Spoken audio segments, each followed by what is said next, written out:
Welcome to Madison City Channel's Know Your Candidate interviews, co-sponsored by the League of Women Voters of Dane County. I'm your interviewer, Shell Gross, and I'd like to introduce Lisa Veldran, who is running for Alder in District 10. As we begin, please give an opening statement about the educational, vocational, and civic experience you have which prepares you for this office and why you are running for Alder. Great. Well, thank you. And thank you to the League of Women Voters of Dane County and Madison City Channel for providing this opportunity. My name is Lisa Veldran. I grew up in Beaver Dam, Wisconsin. I've been a resident of Madison since 1979 when I came to attend the University of Wisconsin and graduated with a degree in political science. I started working for the city of Madison in 1984 in the Department of Social Services. And when that department merged with the county social services department, I was able to transfer to a position that was shared between the Common Council office and the city clerk's office. Eventually, I was hired full time as the administrator for the Common Council office and ended my city service in that office in 2021 when I retired as the legislative manager. My husband Matt and I moved to the Meadowood neighborhood in 1997, where we raised two children who attended Madison Public Schools. I currently serve on the Meadowood Neighborhood Association Board as an area representative and served as president from 2008 to 2013. I also currently serve on the Friends of Meadow Ridge Library Board. These life events have instilled in me a deep appreciation for the importance of community and neighborhoods, the power of communication, collaboration, and compromise, and the responsibility of stewardship. Thank you. How would you evaluate the city's current efforts to address homelessness and increase the amount of affordable housing? Are there additional steps the city should take to address these issues? The city's current approach of focusing solely on building apartments overlooks the need for sustainable growth by failing to consider both the short and long-term impacts on our city services and our budget. We should also prioritize diversifying housing options, such as developing condominiums, building smaller homes, and rehabilitating aging housing stock, while exploring ways to support these types of development.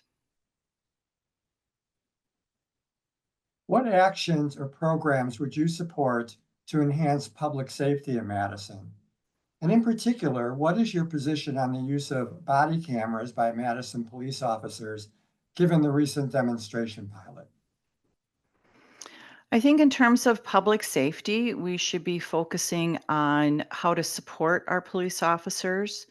A lot of that support is with body cameras. I do support the use of body cameras. I know there was quite a bit of discussion when I was still staffing the city council about the use of body cameras and people being in the background, being filmed when they shouldn't be filmed.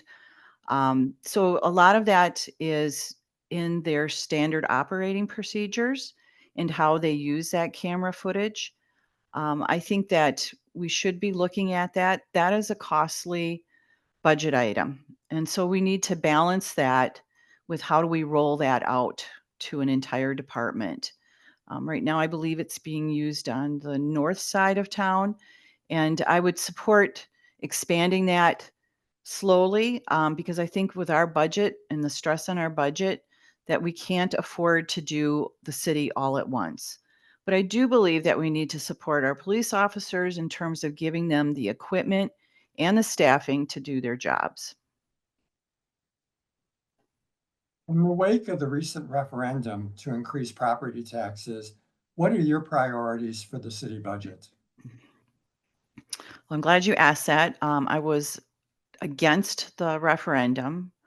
The referendum question, bringing that to the voters, had been around for quite some time since Act 10, and raising the levy limit or raising our property taxes so that we could go over the levy limit. And it had not been done.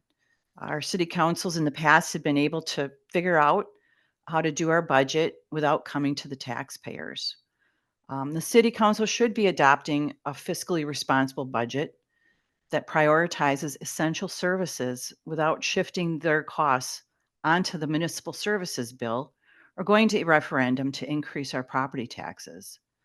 I advocate for budgeting practices that incorporate long term financial assessments and budget stress testing to ensure stability of adopted budgets. Additionally, the city should conduct audits of major departments that fall outside of basic services, such as planning and development, which have a significant impact on the overall budget. How should Madison balance the need for development with other concerns such as traffic, historic preservation, and conservation of natural areas? I support diverse business opportunities and economic development. I believe that we can do all of that and balance that with historic preservation, keeping our green spaces. All of that can be done, and it can be done thoughtfully. I think what we find now is that we are quick to either dismiss ideas or we jump on one idea and then we go with it without getting a lot of input onto what we do with that idea. I would rather see us taking the time to debate it, to talk to our constituents about it. And that is important is the communication part. The city's changing. I've been with the city since 1984, and I know the ups and downs of our economy, particularly being affected with Act 10 on my own household budget and how I had to navigate all of that. So I think being able to be thoughtful about it, and what I've found is councils in the past have been able to do that. I'm not sure why we're not able to do that today. What are the most critical issues that you see facing the people in your district, and what would you propose to address them? Sure. I think right now, of critical importance in District 10 would be what I would be focusing on as the next alder is the impact of the Southwest Neighborhood Plan on our District 10 neighborhoods.